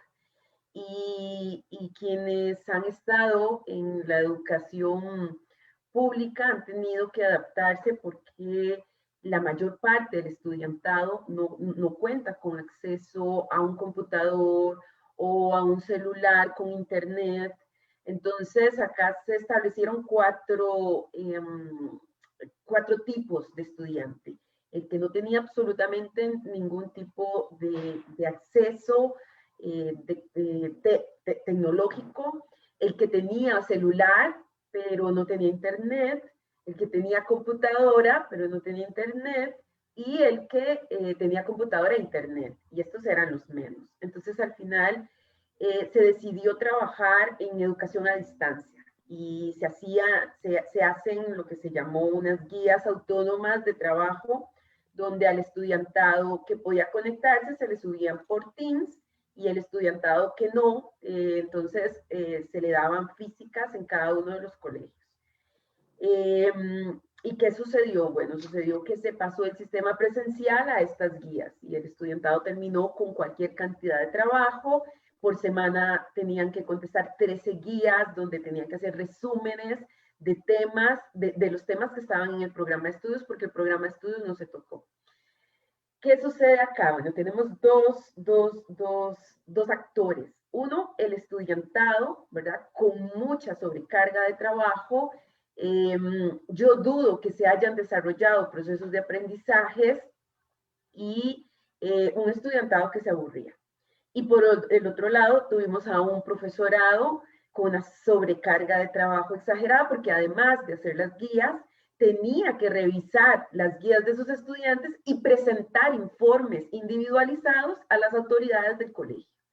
Esto era un poco para el control, ¿verdad? Y que el ministerio pudiera ofrecer a la opinión pública algún tipo de, pues decir que los profesores estaban trabajando, ¿no? Ante la mirada de la prensa y que el docente estaba en casa, entonces se cuestionaba mucho su trabajo. ¿Qué sucedió? Que el docente no supo cómo enfrentar ese tsunami de trabajo que hubo allí. Y entonces empezamos a pensar en el trabajo colaborativo. Decir que en lugar de que cada docente hiciera su guía autónoma, pues pudieran sistematizar toda la información y pudieran trabajar por departamentos con una sola guía, o proponer quitar algunos contenidos del temario y centrarse en lo importante, en lo que les explicara la realidad al estudiantado. Bueno, eso surge un poco a partir de conversaciones con docentes y de estrategias que ellas y ellos mismos desarrollaron durante la pandemia. Pero nos parece que esto debería ser una práctica, o sea, el trabajo colaborativo, para sistematizar lo que sucede en el aula, para compartir y dialogar qué sirve, qué no, qué cambios tenemos que hacer. Porque si realmente la pandemia va a cambiar nuestro sentido de la escuela, pues como dice Joan, yo también quiero ser muy optimista. Pensemos en, como a mí me fascina este libro de Alicia en el País de las Maravillas, porque Alicia siempre pensaba que todo lo que le iba a suceder era extraordinario. Bueno, pensemos también como docentes qué estrategias tenemos que tomar para que lo que viene sea extraordinario. Y dentro de esto, trabajar en equipo, ¿verdad? Ya dejar la individualidad que nos ha puesto de frente a la pandemia cuando hemos estado frente a una pantalla resolviendo los procesos educativos. Y eso sería un poco como para no alargarme mucho en el comentario, Joan. Bien, yo quisiera darle una vuelta a lo que está comentando Jessica y referirme no tanto al trabajo colaborativo de los profesores, sino al trabajo colaborativo de los alumnos, ¿sí? Entonces, en ese sentido, hemos querido desarrollar, como os he explicado, en todo el proceso, el uso de, o sea, el trabajo básicamente es interdisciplinar y siempre es en grupo. Aquí se ha producido desde hace tiempo una cierta discusión, porque metodológicamente se utilizan estos trabajos por grupos de cooperativos, que se llama. Entonces, se forman grupos de alumnos con, para entendernos, distintos roles y con distintos niveles académicos.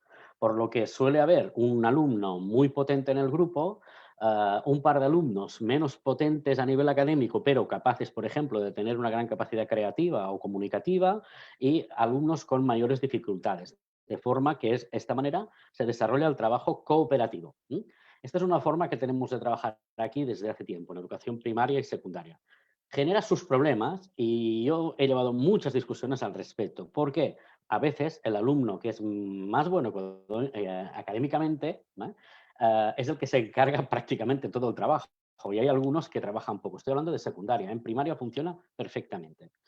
Entonces, hemos tenido que desarrollar aspectos, sobre todo evaluativos, para que ese grupo cooperativo funcione y funcione adecuadamente. También unas pautas de seguimiento de cada uno de estos grupos para saber el que está desarrollando cada uno de ellos.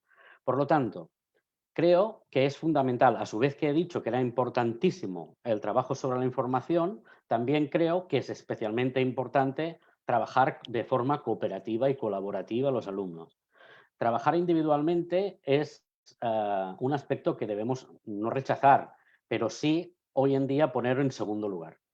Creo que nuestros alumnos los preparamos para el futuro y el futuro está en el trabajo colaborativo. El futuro está en los trabajos desde la creación a la gestión o a la dirección, siempre pasa por un trabajo colaborativo. Por lo tanto, no tenemos que dejar la individualidad, pero sí potenciar ese trabajo de colaboración que siempre también es más motivador y enriquecedor.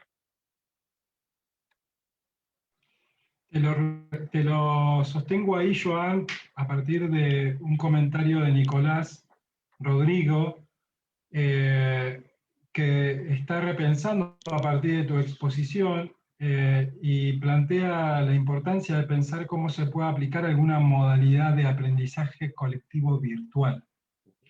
Entiendo que seguramente a partir de tu experiencia sobre el PALSE.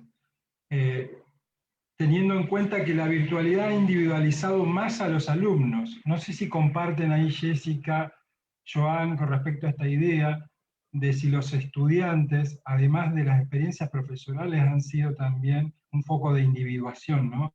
En algún punto. Y si se puede pensar entonces en un modo de aprendizaje colectivo. Entiendo de que Joan, en la línea tuya va por ahí, Jessica también más desde la formación profesional. Aprovecho, Jessy, a contarte también que Ailén Alonso Jara agradece mucho esta posibilidad de poder hacerles pensar algunas experiencias que han tenido en torno a las salidas, por ejemplo, propuestas de salidas que no solamente nos permiten vernos en las diferencias, sino también acompañarlos. Dice, bueno, están en situaciones donde está mucho el ingenio, que por medio de la fuerza y por otras cuestiones de recursos debemos echar mano en diferentes situaciones, pero el tema de la individuación, dice, es un desafío de antaño, lamentablemente es una práctica enquistada muchas veces en el oficio, ¿no? No sé si quieren agregar algo en esa línea, también tengo algunas otras cosas apuntadas. Bueno, si te parece, doy respuesta a esto o... Vale, ¿sí? Joan, vale. No, sí. Bueno, más que nada que, como os he establecido que trabajábamos en este modelo PALSE, no hace falta llamarle PALSE, ni hace falta decirle nombres pedagógicamente extraños, sino simplemente es un trabajo interdisciplinar preparado por el profesorado del centro en el que se forman grupos de trabajo, o sea, nunca es individual, para no individualizar a los chicos, no aislarlos más de lo que ya están en sí con esta situación de pandemia, sino que trabajan colaborativamente. Entonces, simplemente ellos, hasta con el mismo WhatsApp, hasta con todos los instrumentos con los que tienen, desde el Gmail o desde donde sea, colaboran entre sí y presentan colectivamente. No ha habido ningún problema técnico. De hecho, también desde universidad existe la posibilidad, como profesor universitario, de formar grupos para trabajar desde Zoom o desde Teams. Ustedes creo que lo hacen básicamente desde Zoom, ¿no? Aquí hemos desarrollado, yo por ejemplo lo he hecho desde Teams, en el que tú puedes salir del gran grupo para formar pequeños grupos y como profesor visitar los distintos grupos como están trabajando. Por lo tanto, es una forma que tanto a nivel universitario como a nivel de chicos y chicas de secundaria se puede hacer el seguimiento perfectamente virtual a distintos grupos en una misma hora. Simplemente es probarlo, ¿no? Porque os puedo decir, igual, ¿no? O sea, alguien que está aquí escuchándome igual piensa pues que yo domino mucho la tecnología, pero es que no es así, sino que simplemente tuve que ponerme a entender mejor muchos de estos programas porque resulta que la Universidad Autónoma me hacían las conexiones con Teams, tú, Víctor, me la pediste por Zoom, la Universidad de Manresa por otra plataforma y aquí en la escuela por Meet. O sea, he tenido que aprender 4 sistemas distintos de trabajo online, ¿no? Y lo mismo he hablado del PALSE o de la aplicación esa que explicaba por los Classroom, que ya lo habíamos empezado a desarrollar, pero que ahora se ha acelerado un poco todo. Pero que sí, que creo que la posibilidad es formar grupos de trabajo y que ellos mismos tienen estos mecanismos para encontrarse y para conectar con el profesor para hacer el seguimiento de la tutorización, que es lo más importante que nos toca hacer. ¿Sí? Vale. Yo quisiera agregar algo más sobre esto de la individualización que ha traído la pantalla, ¿no? Cuando trabajamos en entornos virtuales, efectivamente el trabajo colaborativo es una de las grandes ventajas, pero yo dudo, al menos en mi contexto donde he estado, que realmente hayamos llegado a una educación de entornos virtuales. Entonces, como no estábamos preparados, hemos pasado la clase presencial a la computadora. Y ahí es donde hemos tenido un estudiante muy solo y muy sola con sus libros de texto, desarrollando sus clases detrás de la computadora, y hemos tenido estudiantes aburridos y aburridas. En el caso de los colegios privados, que son los que más se han acercado a la virtualidad por el acceso a recursos tecnológicos, yo me he dado cuenta de colegios acá en Costa Rica donde el estudiante sigue cumpliendo su horario normal y además debe conectarse con el uniforme puesto. Es decir, de 7 de la mañana a 2 de la tarde se conecta, cada 80 minutos tiene un receso de 15 minutos y se vuelve a conectar a la siguiente clase. Esto ha sido una locura, ¿verdad? Entonces, evidentemente, ahí es donde está la individualidad y el aburrimiento, y por supuesto no han habido procesos educativos, pero si aplicáramos realmente los entornos virtuales como han de ser, pues claro que vamos a tener las herramientas para formar un aprendizaje colaborativo como la experiencia tan rica que nos ha expuesto Joan. Ese era mi aporte. Sí, te lo vinculo porque además de esto que entre paréntesis nos compartiste y aclaraste, que nos ayuda mucho a pensar desde Argentina también, porque el contexto de aislamiento no se ha desenvuelto de la misma manera que en Costa Rica, que en España. De hecho, la presencialidad ha sido más recurrente en España, según lo que estuvimos intercambiando con Joan. Y además engancharlo, porque Joan decía, bueno, de repente tuve que aprender 4 sistemas distintos para poder comunicarnos. Y me recordaba algo que en tu presentación lo decís con una claridad muy relevante, asumiendo, ¿no? El aprendizaje de las herramientas digitales es una necesidad, ¿no? Ahora, no son la solución para las prácticas en estos contextos. No alcanza con la capacitación digital, ¿no? Y creo que hay una muestra acá y también otro diálogo que Joan también en algún momento lo sostiene con respecto a está bueno esta mayor digitalización en algunos aspectos, pero no sigue reemplazando al profesorado. A mí me parece sumamente interesante si podrías ampliar un poquito más en torno a lo que destacaste, de que seguimos siendo importante, sobre todo en el plano de la toma de decisiones didácticas y pedagógicas, porque conocemos los contextos, estas experiencias que se están individualizando de los estudiantes. Digo, ¿por dónde debería pensar el profesorado también? ¿Sobre qué de esas situaciones didácticas se podría poner el énfasis? Bueno, comenzamos con Joana. ¿Comienzo yo? Perdón, Jessica. No, bueno, yo quisiera poner encima de la mesa una cuestión tan relevante como, por ejemplo, tengo una compañera que es de matemáticas y que ha hecho un tutorial para cada uno de los temas que va a desarrollar en un curso. Y como les decía, como trabajamos con Classroom, ha colgado un tutorial para cada uno de los temas y luego, durante un día a la semana, si están los alumnos en casa, les pide a los alumnos que, si hay dudas, se conecten. Y ella, contando que con el tutorial habría pocas dudas, se conectaron todo el alumnado, ¿no? Y digo, pero a ver, ¿no lo entendieron? Dice, pues no lo sé, pero hay un tutorial, pero ellas me necesitan a mí, ¿no? Entonces, eso me hace pensar. Dice, a ver, entonces, ¿de qué estamos hablando, no? Pues que necesitan el contacto humano para aprender. Y ese contacto es el que no puede sustituir la virtualidad. Ese contacto que os decía, ¿no? que hablaba en mi exposición inicial, que es esas miradas de complicidad, esa palabra de ánimos, o vas por buen camino, o por ahí no, ese guía constante del profesorado, no lo tienen mirando un tutorial. Por lo tanto, el tema está en que los tutoriales se van a hacer, pero no nos van a sustituir.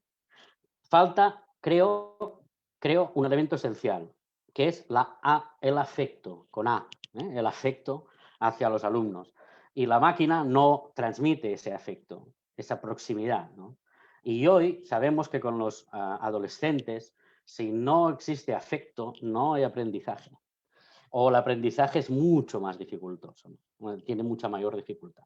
Entonces, desde mi punto de vista, no encuentro ninguna otra solución, porque ante esta situación que hemos vivido no podíamos hacer nada más, pero que no podemos perder, creo yo, no podemos perder en mente que el papel del maestro, sobre todo en todos los niveles, pero sobre todo en secundaria, no solo es enseñar contenidos, sino también estar a su lado, por lo tanto, darles afecto, darles comprensión. Si los alumnos se sienten afecto por el profesor, esos alumnos aprenden.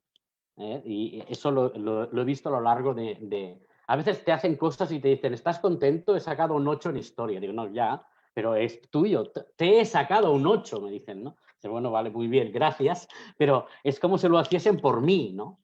Entonces, te hace pensar, todo ello te hace pensar esta cuestión, ¿no? ¿Qué hace falta? Pues este afecto, aparte de la motivación y aparte de todo lo que hemos hablado anteriormente.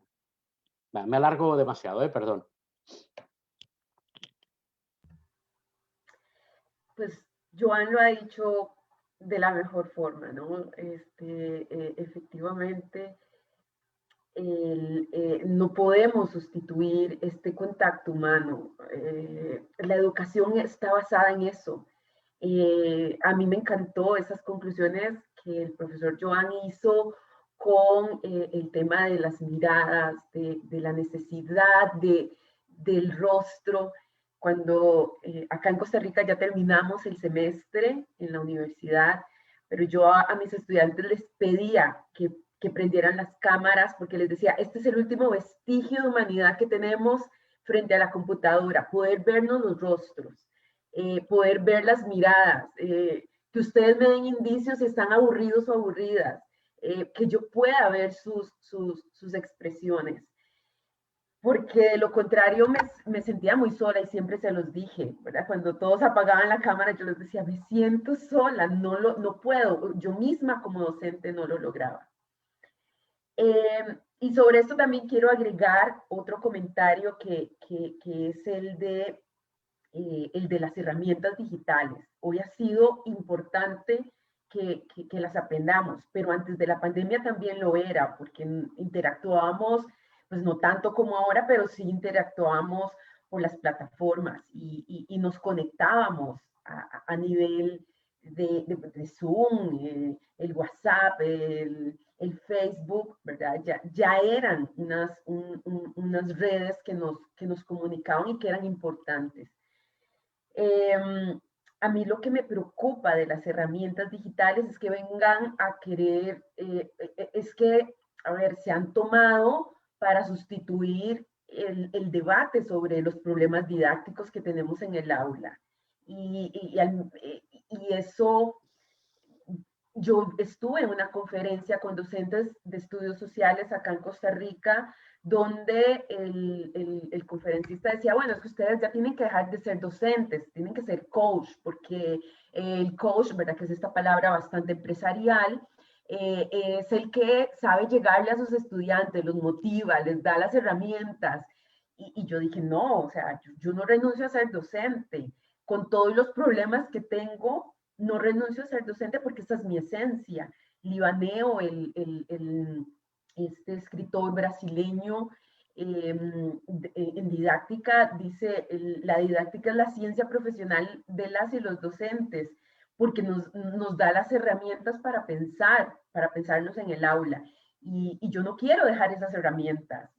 Entonces a mí me preocupa que en nombre de las herramientas digitales quieran cambiar nuestra esencia y cambiar o hacernos pensar que vamos a resolver los problemas educativos y didácticos por estar ya en una virtualidad y quieran además quitar esta esencia de este contacto humano y reemplazarlo con lo digital.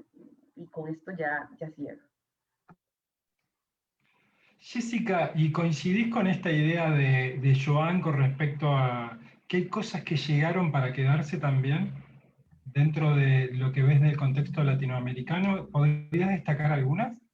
Sin duda, sin duda, sin duda.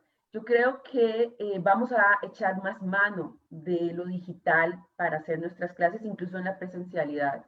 Yo creo que vamos a tener unas clases estilo bimodal, vamos a combinarlo, porque la experiencia ha venido para quedarse. Yo coincido plenamente con Joan en que cambia la forma en la que vamos a utilizar estas herramientas ahora en nuestras aulas. Pero también está cambiando la escuela y con ello tenemos que ir paralelo a los procesos, ¿verdad? De enseñanza. Repensar, como decía en la presentación, qué tipo de escuela vamos a necesitar post pandemia y cómo vamos a adaptar esa escuela a quienes más la necesitan.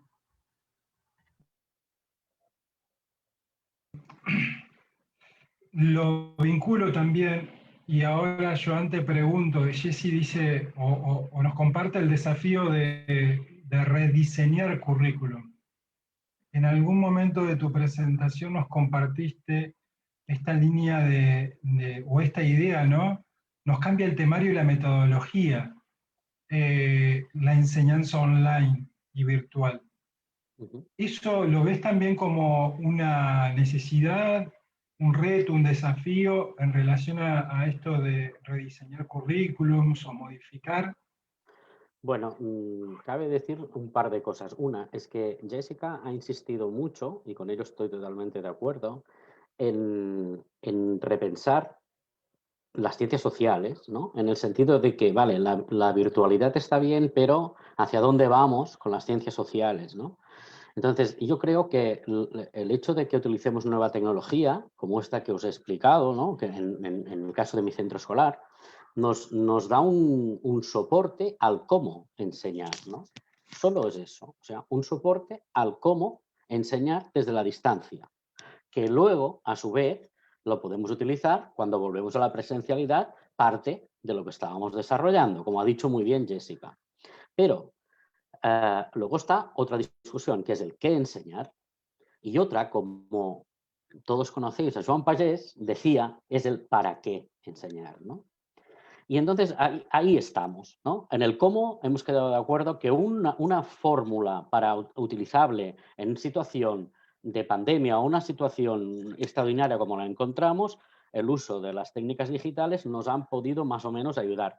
Pero nosotros, volvamos a la presencialidad o no, debemos pensar muy bien el qué y el para qué. Y para mí es obvio que aquí en Cataluña, desde hace tiempo, se trabaja desde las competencias básicas. Las competencias es el hecho de dotar a los alumnos de aquello que les sea útil para vivir, ¿no? Aquello que le permita aplicar a contextos distintos, a situaciones distintas y a darle sentido a la enseñanza. Eso hace que los contenidos que tenemos que desarrollar son lo suficientemente amplios como que por lo que podemos desarrollar con temarios distintos para llegar a la misma finalidad. Por ejemplo, si una de las competencias de ciencias sociales es dominar el tiempo histórico, eso tanto, o aplicar el cambio de la continuidad, eso tanto me lo permite desarrollar aplicando un contenido de la Edad Media con el gótico, no sé, en Francia, como aplicarlo con los aztecas o los mayas o los incas con la llegada de Colón, no lo sé, ¿eh? Por lo tanto, me permite a mí como profesor un currículum suficientemente amplio como para poder aplicar y desarrollar aquello que para mí es más interesante. Y aquello que para mí es más interesante es el para qué. Y ahí es donde llegábamos, ¿no? Y el para qué, lo he dejado ir varias veces, que es que para mí tenemos que formar personas con un pensamiento crítico, personas que sean capaces de leer su mundo, personas que sean capaces de intervenir en él para construir el mundo que deseen, pero un mundo en definitiva que sea mejor que el que tenemos, ¿no? Y creo que en esa discusión estamos, en ver para qué enseñamos ciencias sociales al margen de la situación en la que nos encontramos, y que todo el mundo lo vea, o al menos lo podamos discutir al respecto. No sé si te he contestado porque tenía muchas cosas que decir. Pero... Sí, y la verdad que las relaciones son casi infinitas en cada temática, ¿no? Nos vamos quedando ya como con un margen de 20 minutos. Tenés otros compromisos también, Joan, eso lo sabemos. Jessica, también reitero mis agradecimientos en nombre del equipo de la práctica docente, de esta Secretaría de Extensión, por el tiempo, la predisposición. Quisiera meterme finalmente y aprovechar un poquito más allá de los comentarios que siguen llegando. Por ejemplo, Matías Pereira, buenos días. A mí me gustaría consultar cómo piensan que se puede promover que los estudiantes y las estudiantes tengan un rol activo en las clases virtuales, sincrónicas sobre todo. Y es como, no sé si quieren decir algo al respecto. Además de ello, quisiera también que nos metamos finalmente más dentro o hacia dentro de la didáctica, de lo que tiene que ver con la enseñanza propiamente dicha y el aprendizaje propiamente dicho, histórico y social. Con una pregunta amplia, pero bien acotada, bueno, si realmente las ciencias sociales y la historia pueden aportar, incluso en estas condiciones, a que se siga ya no solamente enseñando, sino aprendiendo. Se los voy anticipando. No sé si quieren que avancemos con esto que Matías nos invita también a repensar. ¿Cómo piensan que se puede promover que los y las estudiantes tengan un rol activo en las clases virtuales sincrónicas? No sé quién quiere comenzar, si quieren aportar algo. Bueno, cabe decir que por mi parte, algunas de estas preguntas se suman a muchas de las dudas que aún tengo al respecto, ¿no? O sea, estamos en una situación en la que tenemos que adaptarnos sobre la marcha. Es cierto que, creo que decía Jessica anteriormente, la petición de que ellos abran cámara es muy importante, porque si no estás hablando solo ante una pantalla y no entiendes si te están escuchando o no te están escuchando. Y la verdad es que con alumnos de secundaria de forma permanente tienes que estarlo pidiendo, pues porque al principio tuvimos que poner orden, pues porque habían unos desayunando, ¿no?, con el café con leche, otros que aún estaban con el pijama tumbados en la cama, otros pues que estaban allí dando vueltas, enchufaban la cámara y se marchaban, cosas de este tipo, ¿no? Una vez tuvimos solucionado eso, dices, bueno, ahora tenemos que conseguir pues esta mayor participación, y la única manera que teníamos es que hiciesen las presentaciones de su trabajo online, ¿no? Compartiéndonos, igual que hemos hecho nosotros hoy, compartir una presentación, pues ellos, por ejemplo, estábamos desarrollando un tema de aprendizaje basado en problemas que sobre las ciudades, ¿no?, a lo largo del tiempo. Y ellos, un grupo que estaba confinado, pues cada grupo nos presentaba su presentación y luego entre todos le hacíamos el comentario y la coevaluación. Es cierto que es difícil, pero la única manera es, aparte de pedirles un trabajo concreto, que tomemos parte de estas horas, no para que hable solo el profesor, sino para que los alumnos presenten, y una vez el alumno ha presentado, entonces entre todos hacemos el comentario, aunque sea por grupos, una coevaluación, una evaluación del profesorado, y es una forma de darles voz, es una forma de implicarlos. Esto es uno de los métodos, iba a decir yo, o más bien los instrumentos que he utilizado durante este proceso. Pero es cierto, hay muchísimo que mejorar, porque hay muchos alumnos que se esconden completamente. Hemos de pensar, como los que trabajo yo, que son adolescentes, que porque tienen un grano, para decir así, y no quieren que los vea el resto del curso, quitan cámara. O otro, porque, no sé, porque creen que durante la pandemia han engordado, pues no se conectan. Pues cosas como esta, que para nosotros pueden parecer trivialidades, para ellos son muy importantes y por lo tanto es difícil de gestionar. Es difícil. Pero en cualquier caso, creo que era una manera, es eso, que los alumnos compartan sus trabajos con el resto y obligar de alguna forma a la coevaluación de los compañeros para que así todo el mundo pueda prestar atención y sepa lo que está haciendo. Gracias. Yo creo que Joan lo dijo de forma magistral, darles la voz. Creo que es la única forma de mantenerlos activos y que ellos sean los que, a ver, en entornos virtuales, esa es la esencia de la enseñanza, ¿no? Que sea el estudiantado el que haga, es mucho hacer y eso implica mucho más trabajo para él o la docente, pero definitivamente es darles la voz para que sean ellos y ellas los que construyan el aprendizaje.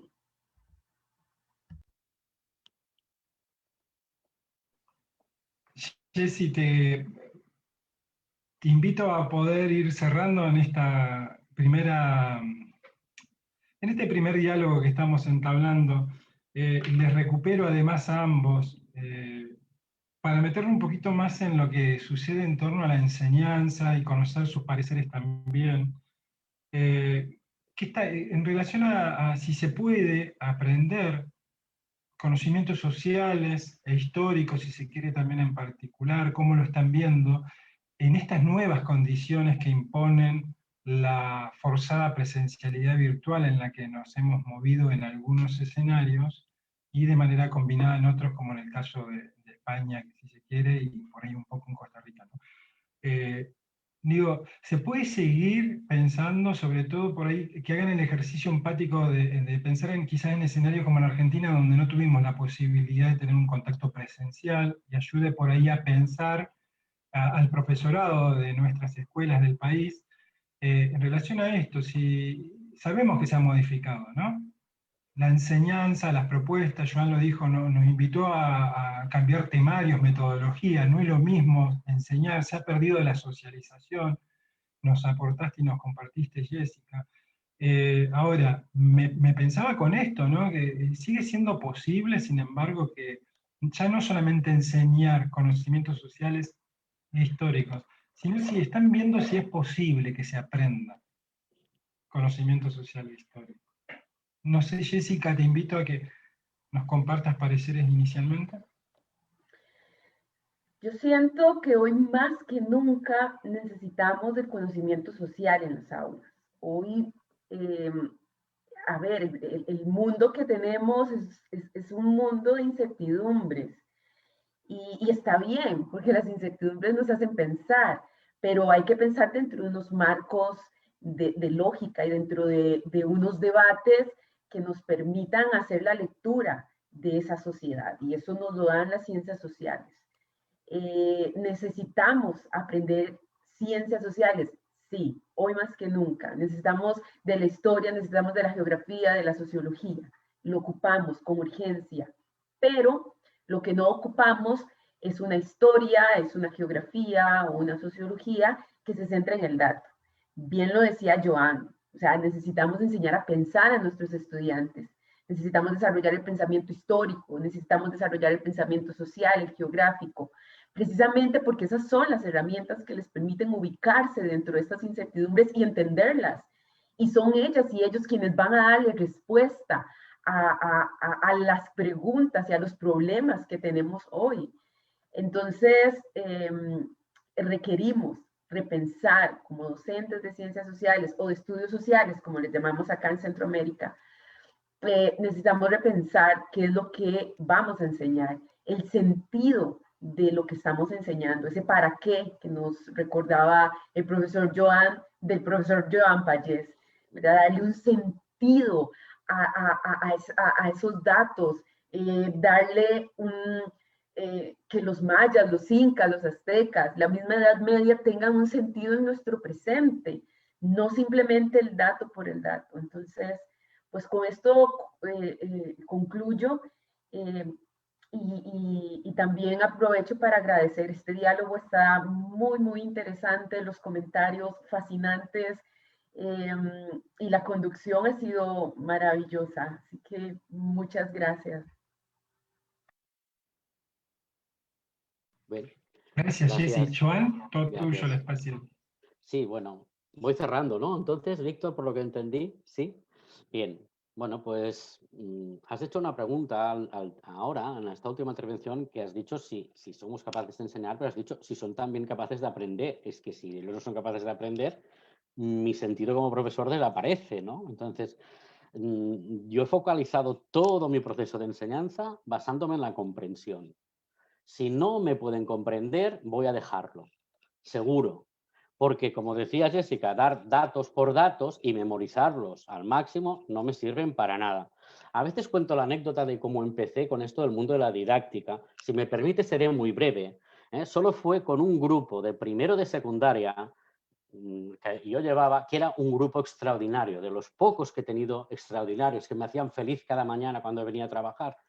Pues bien, este grupo, que sacaba unas notas extraordinarias buenísimas y que eran los niños y niñas más fabulosos del mundo, al terminar el curso yo me marché feliz de vacaciones y cuando volví quise hacer una cosa que es una locura, que es, vamos a hacer un examen de a ver qué aprendiste el año pasado. Entonces, mi decepción fue total y absoluta. Aquello que creía que habían asumido y que habían aprendido, que habían comprendido, resultó que solamente era memoria a corto plazo. Y me di cuenta que aquellos alumnos extraordinarios que sacaban excelentes, sobresalientes, notas de 9 y 10, al cabo de 3 meses no recordaban prácticamente nada. Y ello me hizo replantear por completo, pero por completo, mi trabajo como profesor. Que a partir de hoy se acabó enseñar para la memoria y voy a empezar a buscar sistemas para enseñar para la comprensión. Desde entonces lo haré mejor o peor, pero lo que intento es que comprendan cada día aquello que estoy desarrollando y para hacerlo busco miles de estrategias, miles de metodologías y aquello que me pueda ser útil. Y que hay unas de mejores y otras de peores, pero también depende del grupo. Pero en cualquier caso, la finalidad debe ser esa, ¿no? Comprender lo que estoy desarrollando para que a la vez puedan comprender su presente y a la vez puedan intervenir en él. Si no, ¿para qué vamos a enseñar historia? ¿O para qué vamos a enseñar algo? ¿No? Por lo tanto, creo que eso es lo que intento hacer cada día con mis alumnos en presencialidad y online. Da lo mismo. Y si lo tengo online, quizá me cuesta más porque no veo su respuesta directa, no veo su mirada, no veo si me están comprendiendo o no, pero tengo sistemas para saber si me están comprendiendo. Y si no me han comprendido y no se ha resuelto bien un tema, pues buscamos otra manera de aplicarlo, sin prisa. A veces tenemos demasiada prisa, porque tenemos, como decía Jessica, un número enorme de contenidos en el currículum, pero no hace falta, porque en ese caso, no, lo único que estamos haciendo es cursar unos contenidos, pero no los están aprendiendo. Bueno, y ahí quería cerrar. Un placer estar con todos vosotros. Aparte de conversar con ustedes, me lo he pasado muy bien. Ya sabes que me gusta hablar y cuando se habla de educación y de ciencias sociales más. Ha sido muy interesante, por un lado, la presentación de Jessica, por el otro, todas las preguntas que nos han permitido desarrollar, dejemos más ampliamente nuestras presentaciones. Y en tercer lugar, pues el seguimiento que habéis hecho tanto tú, Víctor, como Damián, de estas jornadas, ¿vale? Que os quiero felicitar por ello, porque creo que alguna vez se lo había comentado a Joan Pagés, sabéis que para mí era muy cercano y le había comentado, a veces hacemos cosas muy, muy elevadas y muy poco cercanas al profesor. Hay que hacer cosas que sean útiles al profesorado. Aquello que el profesorado diga, mira, pues esto mañana por la mañana lo voy a intentar aplicar en mi clase. Que las grandes disertaciones están bien para los teóricos, pero los profesores necesitan materia primera para empezar a pensar cómo mañana lo desarrollamos en las clases. Muchas gracias a todos, un abrazo muy grande y espero, como te dije ya en la presentación, que volver pronto por aquí. Saludos a todos, a Miguel, a Esther, a todos, que no me descuide a nadie, es igual. Y hasta pronto y muchas gracias por la invitación. Bueno, vamos cerrando. Yo les quiero agradecer en nombre nuevamente del equipo y obviamente de esta Secretaría, Facultad y Universidad. El mundo está estresado, quizás no somos una excepción. Quiero destacar ahí el acompañamiento de Damián, de Oscar y de todos los compañeros de la universidad en lo administrativo e institucional que están sosteniendo estas jornadas, que no están saliendo en pantalla, y que muchas veces son los responsables de que todo sea posible. La verdad que encantadoras intervenciones, y siempre es grato no solamente verles, sino poder encontrarnos a compartir y a intercambiar sobre temas de educación en general, temas de la didáctica de las ciencias sociales y de la historia en particular, que podamos contar con la presencia del profesorado que nos está acompañando, y simplemente millones de gracias, Jessica, por el encuentro, por el vínculo nuevamente. Siempre es lindo verte, y más allá de que estamos comunicados de tanto en tanto, digo, siempre es lindo vernos en actividades también, ¿no? Que fue afortunadamente lo que nos ha convocado. Joan, eterno amigo también, muchísimas gracias por tu predisposición, por en el marco de tu agenda.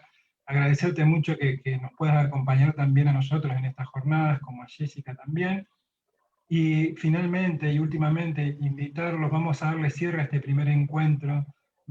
Vamos a darle continuidad a partir de las 2 de la tarde, hora argentina, en un segundo encuentro de 2 horas, donde invitamos ahora sí a compartir las presentaciones en esa franja horaria de colegas de la Universidad de Salta y de la Universidad Nacional de Tucumán.